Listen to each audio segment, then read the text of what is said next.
अस्सलामुअलैकुम my social media family. उम्मीद करती हूँ कि आप सब लोग हिफ्ज़-ओ-अमान से होंगे, खुशबाश होंगे। सियासी तब्दीलियों और तबसरों के साथ आपकी खिदमत में हाजिर हूँ।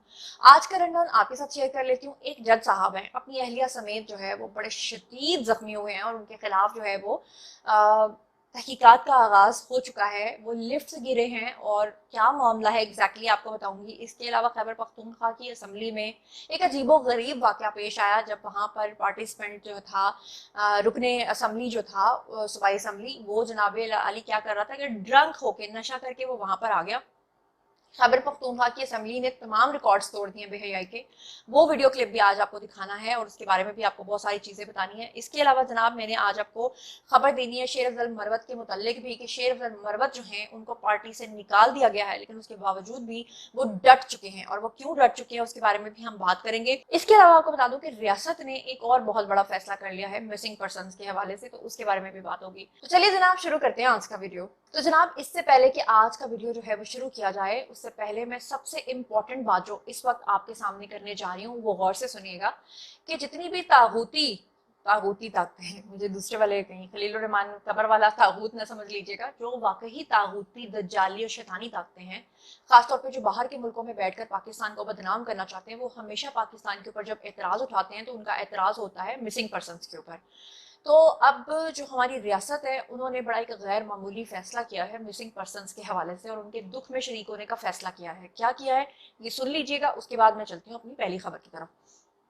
5 साल से जायद अरसे से जो गुमशुदा अफराद हैं, उन तमाम के खानदानों के दुख में शरीक होने का फैसला किया गया है। मिसिंग पर्सनस के हर खानदान को मुआशी मुश्किलात दूर करने के लिए जो है वो पैसे दिए जाएंगे, जिसमें जो ग्रांट दी जाएगी वो 50-50 लाख रुपए जो है वो दी जाएगी, ताकि जब तक उनके घर वाले वापस नहीं आते या जो उनके मिसिंग पर्सन है वो 50-50 लाख रुपए उनको मिलेंगे। ये भी मैं आपको बता दूं कि रियासत के खिलाफ जो बदतरीन प्रोपेगेंडा करने वाले लोग होते हैं वो सारा जो मलबा है वो फौज के ऊपर डालते हैं। जैसे कि आपको पता है वो महारंग लोच आजकल क्या कर रही है, क्योंकि हकीकत ये है कि जितना डेटा वो बता रहे होते हैं उतना डेटा नहीं होता है, वो टोटली झूठ होता है। और जिन लोगों का मिसिंग पर्सन में नाम होता है उसमें ज्यादातर तो अफगानिस्तान फरार हो चुके होते हैं, और अगर उनमें से कोई इक्का दुक्का होता है तो वो मर चुका होता है। और जो मर चुका होता है वो कोई ऐसे नहीं कि खुदा न खासा किसी रियासत ने उसको मार दिया होता है, बल्कि बाद में जब पता चलता है कि जो दहशत गर्दाना हमले हैं उनमें अक्सर उनकी डेथ्स होती हैं, वो भी पाकिस्तान के अगेंस्ट इस्तेमाल हो रहे होते हैं। फिर भी उसके बावजूद रियासत ने कहा है कि जो मिसिंग पर्सन हैं चाहे वो किसी भी कैटेगरी में आते हैं, हम फिर भी उनके घर वालों को जो है वो पैसे देंगे। और आपको बता दूं कि ये एक बड़ी अच्छी और मुखलिसाना और मादराना रवैया है रियासत का, जिसे हमें अप्रिशिएट करना चाहिए। और वैसे भी फिर ये ताना देते हैं कि जी रियासत तो माँ जैसी होती है, तो रियासत वाकई माँ जैसी होती है, रियासत ने माँ जैसा बन के दिखाया है। लेकिन आप देखिएगा कि इस चीज को भी ये लोग अप्रिशिएट नहीं करेंगे, बल्कि इसके ऊपर भी प्रोपेगेंडा करेंगे, और वो जो करेंगे वो भी मैं आपके सामने रखूंगी। बहरहाल इस वक्त मैं आपके सामने एक और खबर रखने जा रही हूँ कि आपको याद है कि मैंने कल के ब्लॉग में आपको बताया था कि जो हमारे प्राइम मिनिस्टर हैं शहबाज शरीफ, उन्होंने अपनी सरबराही में काबीना का जो इजलास बुलाया था उसके बारे में ऑलरेडी मैं आपको सारी तफसीलात से आगाह कर चुकी हूँ। अब जो काबीना का इजलास है उसमें जो फैसले हुए हैं उसके हवाले से मैं आपको आगाह कर देती हूँ, जिसमें जो है जो फैसले किए गए हैं उसमें सबसे पहला जो फैसला खासतौर पे इस्माइल हनिया की शहादत के हवाले से, फलस्तीन के ऊपर जो जुल्म बर्बरियत जारी है उसके हवाले से आपको बता देती हूँ कि उन्होंने कहा कि गजा भेजने वाली जो इमदाद है, पाकिस्तान ने एक बड़ी तादाद में गजा में इमदाद भेजते हैं, लेकिन अब की बार उन्होंने कहा है कि उसमें डबल इजाफा कर दिया जाएगा ताकि ज्यादा लोगों तक जो है वो इमदाद पहुंच सके। इसके अलावा फैसला किया गया है कि फलस्तीन से जख्मी अफराद जो हैं, जो फलस्तीन के अंदर जो है वो किसी ना किसी इंजरी का शिकार है, किसी ना किसी तरह वो जख्मी हो चुके हैं, उन तमाम लोगों को पाकिस्तान लाकर उनका इलाज किया जाएगा फ्री ऑफ कॉस्ट, जो कि एक बहुत बड़ा फैसला है।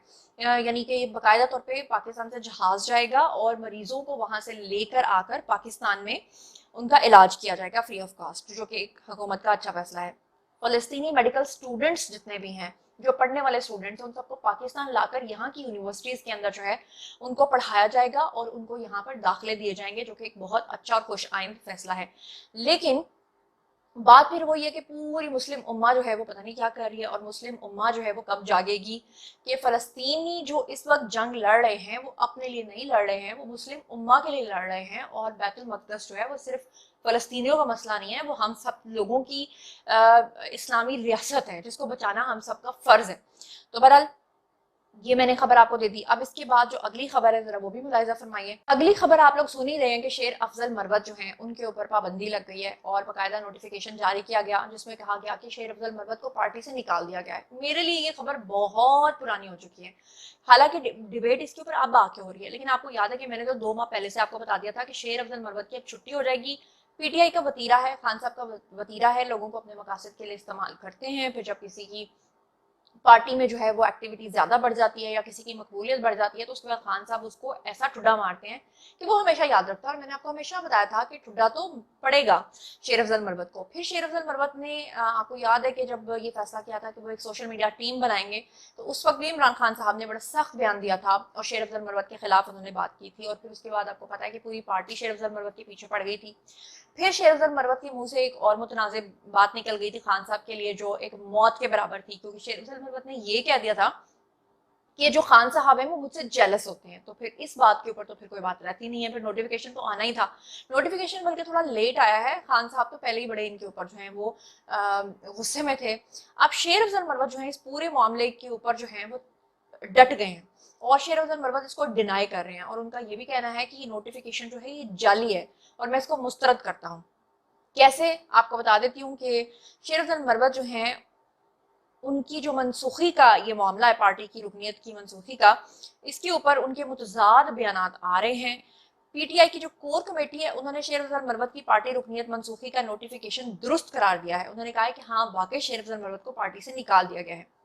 जबकि जो चेयरमैन बैरिस्टर गौहर हैं वो लोगों को ये कहते फिर रहे हैं कि जी हमने तो कोई नोटिफिकेशन जारी नहीं किया और वो तो जाली है।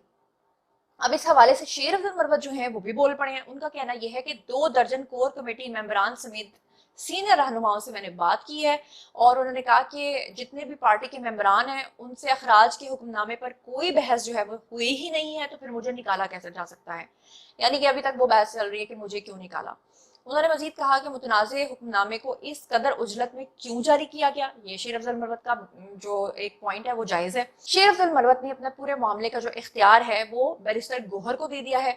उन्होंने कहा कि मैं अपने हल्के के लोगों का ग्रैंड जिरगा भी बुलाऊंगा। इस मामले में वो डट गए हैं क्योंकि वो नहीं चाहते कि उनको पार्टी से निकाला जाए। हालांकि शेर अफजल मरवत अब हमेशा हमेशा के लिए पार्टी से आउट हो चुके हैं क्योंकि खान साहब अब कभी भी उनको ओहदा नहीं देंगे, उन पर ट्रस्ट नहीं करेंगे। शेर अफजल मरवत ने इल्जाम आयद करते हुए ये भी कहा कि फिरदौस शमीम नकवी जो हैं उन्होंने उनके साथ तंजिया जबान में बात की और माजी में भी जाली नोटिफिकेशन उन्होंने कहा कि मेरे मुतालिक जो है वो जारी होते रहे हैं और मैं जल्द बानिया पीटीआई से मुलाकात भी करूंगा, ये उन्होंने कहा। बहरहाल अगर उनकी गलत फहमियां हैं तो अच्छी बात है, वो हो जानी चाहिए, लेकिन शेर अफजल मरवत की डिमांड बढ़ गई है। वो ऐसे कि एक और सियासी जमात जो कि पीटीआई की हरीफ जमात है उन्होंने शेर अफजल मरवत को अपनी पार्टी में शमूलियत की ऑफर करा दिया। अब इनको क्या ऑफर कराई गई है वो आपको बता देती हूँ कि सारी सूरत हाल में मखदूम जमीलुज़्ज़मान ने शेर अफजल मरवत के नाम जो है वो एक पैगाम जारी किया है जिसमें उन्होंने कहा है कि पाकिस्तान पीपल्स पार्टी के जो चेयरमैन बिलावल भुट्टो हैं उन्होंने अपनी क़यादत में पाकिस्तान को एक जदीद मुल्क बनाने के लिए वो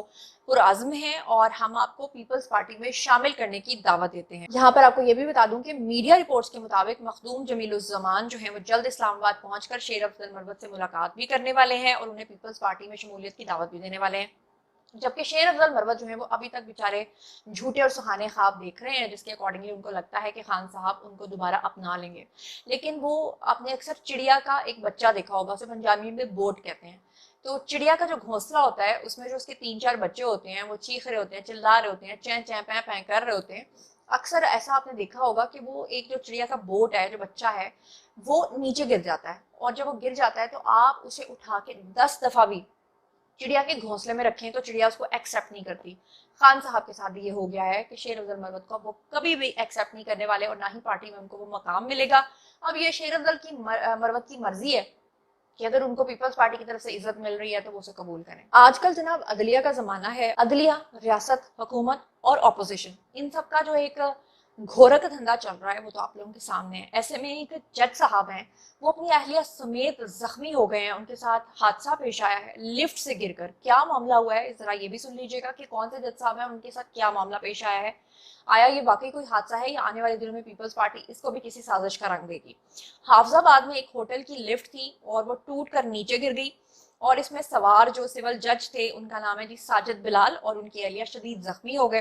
हाफजाबाद में ये वाकया जो है ये एक रात पहले का है। तो जब सिविल जज साजिद बिलाल और अपनी जो है एहलिया के साथ वहाँ पर खाना खाने के लिए एक होटल में आए थे, और सिविल जज और उनकी एहलिया जो है वो लिफ्ट के जरिए जो है वो अपर बिल्डिंग में, यानी ऊपर वाली जो बालाई मंजिल है वहाँ पर जा रहे थे फर्स्ट फ्लोर पे, कि अचानक वहाँ पर लिफ्ट टूट गई, जिसके नतीजे में जो है वो जज साहब की दोनों टांगें फ्रैक्चर हुई, जबकि उनकी एहलिया जो है वो ज़्यादा जख्मी है, ज़्यादा शदीद जख्मी है। रेस्क्यू ने जख्मियों को ट्रामा सेंटर में मुंतकिल कर दिया है, और जब उन्हें तशवीशनाक हालत के पेश नज़र फैसलाबाद के अंदर रेफर किया गया तो काफ़ी देर के बाद जाके उनको होश आया, और ये सारा वाकया जो है होने के बाद मकामी जो होटल की इंतज़ामिया है उन्होंने होटल को सील करके मजीद तहकीकात का आगाज कर दिया है। अब देखते हैं कि इसके अंदर जो रिपोर्ट आएगी वो भी मैं आपके साथ शेयर कर लूँगी। जी तो जनाब, अब चलते हैं आज की आखिरी खबर की तरफ। तो आखिरी खबर ये है कि खैबर पख्तूनख्वा की असम्बली का ये एक मंजर आपको स्क्रीन के ऊपर नजर आ रहा है, जिसमें स्पीकर साहब जो हैं वो ये फरमा रहे हैं कि जो सामने बोलने वाला शख्स है जो उस वक्त वहाँ असम्बली में खड़ा है वो ड्रंक है, वो लंबी लंबी तकरीरें कर रहा है, वो ड्रंक जो है ना वो उल्टा मेरे ख्याल से सामने जो स्पीकर साहब है उनको भी कह रहा होगा जज साहब मैं ये कहना चाहता हूँ, तो वो शराबी बन के जो बातें कर रहा है। और मैं चाहती हूँ कि आप जरा तरक्की पजीर नहीं, तरक्की याफ्ता खैबर पख्तूनख्वा की हालत देखिए। Have a look. आपने हमारे लीडर तो मेरा है, इनका है लीडर पे बात लीडर की है, हमारा तो बात नहीं है, लड़ाई लीडर की है। हम अपने अपने लीडर की तरफ आपने स्पीकर साहब लड़ाई लीडर की है, मेरा तो नहीं है, पार्टी का है ये। यार इससे क्रॉस टॉक ना करें ना, फिर ड्रंक है ड्रंक है ड्रंक है ड्रंक है, इसको आउट करें। अपोजिशन लीडर साहब, द बिहेवियर ऑफ इकबाल वजीर इज नॉट अप्रोप्रिएट। होश में नहीं है। जी तो जनाब, आपने देखा खैबर पख्तूनख्वा की असम्बली में क्या हो रहा है। 11 साल हो गए वहाँ पे पीटीआई की हुकूमत को, वहां पर आज भी आप देखें कि सैलाब आए हैं। लाहौर के अंदर इतनी तेज बारिश हुई कि चंद घंटों के अंदर पूरे लाहौर को क्लियर करा दिया गया। उसके बावजूद इतना बदतरीन प्रोपेगेंडा किया गया मरियम नवाज के खिलाफ, सीएम पंजाब के खिलाफ, हालांकि उन्होंने इतना अच्छा काम किया। उसके बरक्स आप देखें कि वहां दरियाओं में तुगयानी आई हुई है, पहाड़ों में लैंड स्लाइडिंग हो रही है, सड़कें वहां पर है नहीं, राब्ता पुल वहां पे टूट चुके हैं, पुल जो ऑलरेडी है वो ना होने के बराबर है, डोलियों पे बिठा बिठा के लोगों को एक जगह से दूसरी जगह मुंतकिल किया जाता है। 11 साल हो गए हैं खैबर पख्तूनख्वा के अंदर पीटीआई ने कुछ नहीं किया है। वहां पे अस्पताल नहीं है, अस्पतालों से के लिए लोग जो है पंजाब का रुख करते हैं। वहां पर आपको नशा आम मिलता है, वहां पर आपको जो है वो नस्वार से लेकर हर ममनुआ शय मिलती है। अंदाजा करें कि वहां पर वो स्पीकर साहब फरमा रहे हैं कि हाँ जी ये देखें जी ये तो ड्रंक है, ये तो होश में नहीं है, इस तरह की हालत में। और आपको याद होगा कि खैबर पख्तूनख्वा की असम्बली में ही पिछले दिनों एक खातून के ऊपर बहुत ही गंदे जुमले कसे गए थे, जहां पर उस खातून से ये पूछा गया था कि तुम्हारा रेट क्या है, तुम एक रात का लेती क्या हो, अल्लाह माफ करे तो बस तकफिरुल्लाह। ये है खैबर पख्तूनख्वा की असम्बली, ये है वहां की हुकूमत।